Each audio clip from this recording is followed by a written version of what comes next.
On est en liaison commerciale et qui touche tous les métiers commercial, aussi bien les vendeurs, vendeuses, les agents accueil embarquement qu'on a en gare aujourd'hui, les anciennes casquettes blanches, agents départ, enfin qu'on appelait ça les anciennes filières 27. Alors notre objectif, c'est de réussir à recréer une cohésion de groupe, une cohésion de travail, un ensemble de tous ces travailleurs qui sont au contact de la clientèle et pour lequel en fait on les voit jamais et où même la SNCF, et ça j'aime bien le dire, en fait les invisibilise et aujourd'hui on a même envie de dire que les invisibles, on a envie de redevenir visibles parce que on est un peu les premières personnes que l'usager va rencontrer une fois qu'il va prendre son train. Il y a besoin de classer les métiers à la SNCF pour éviter le dumping social. C'est-à-dire, par exemple, moi je suis conducteur de train, on ne me demande pas de nettoyer le train. On pourrait, si on ne classait pas les métiers, on pourrait dire, bah, tiens, un conducteur de train, lundi, mardi, il conduit son train. Le mardi, il fait le ménage dans les trains. Le mercredi, il va tenir un guichet. Le jeudi, il répare la voie. Le vendredi, il répare son train. Voilà. On ferait un seul métier qui s'appellerait cheminot, et puis tu fais tout.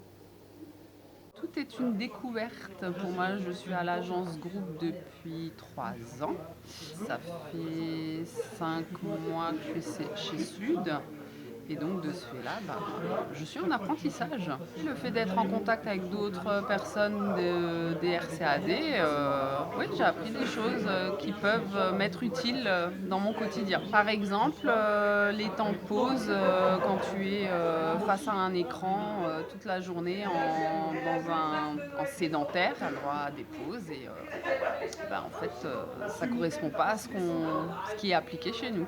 Le fait de regrouper tout le monde, ça permet de confronter un peu les difficultés de chacun et puis d'apporter des analyses ou des solutions. Alors on a une sorte de plafond de verre qu'on ne peut pas dépasser et puis nos métiers sont aussi concurrencés par l'arrivée de l'intelligence artificielle, ce qui fait que pour le déroulement de nos carrières, donc si on n'arrive pas à évoluer, en fait, on ne voit pas on voit pas l'avenir. On n'est pas rassuré là-dessus. Les missions qui sont dans la fiche de poste d'un agent en relation client en filiale, c'est une addition des autres entités. C'est-à-dire que je fais des missions pour Gareco, je fais des missions pour Voyage, je fais des missions pour TER et ainsi de suite.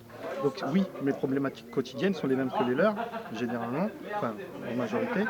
Et en même temps, il y a quand même la problématique de la rémunération, de la classification des fiches de poste, qui font que le fait d'agglomérer autant sur une seule fiche de poste ne respecte pas ni la classification ni la rémunération. Et on se posait la question, on entend qu'il y a certains endroits ils font carrément plus les visites de train, ce qui nous semble un peu hallucinant quand même, parce que nous ils nous tapent dessus dès qu'il y a un raté dans une visite, il y a un voyageur qui part au dépôt. À Paris-Gare de Lyon, on fait encore les visites, les agencements, tout ça. Oui. Grenoble, Chambéry, Annecy, ce sont les AICT qui font. Ah, c'est des AICT. Ouais. C'est une première pour moi, mais c'est intéressant, ça permet d'échanger. Et puis, c'est une bonne manière de rencontrer des personnes qui vivent la même chose. Et c'est une expérience qui est agréable. Voilà. C'est simple, si on fait rien, si une organisation syndicale comme Sudrail ne fait rien, ne montre pas que nos métiers font partie de ces métiers importants, demain, tous les agents vont disparaître. Tous les agents du commercial.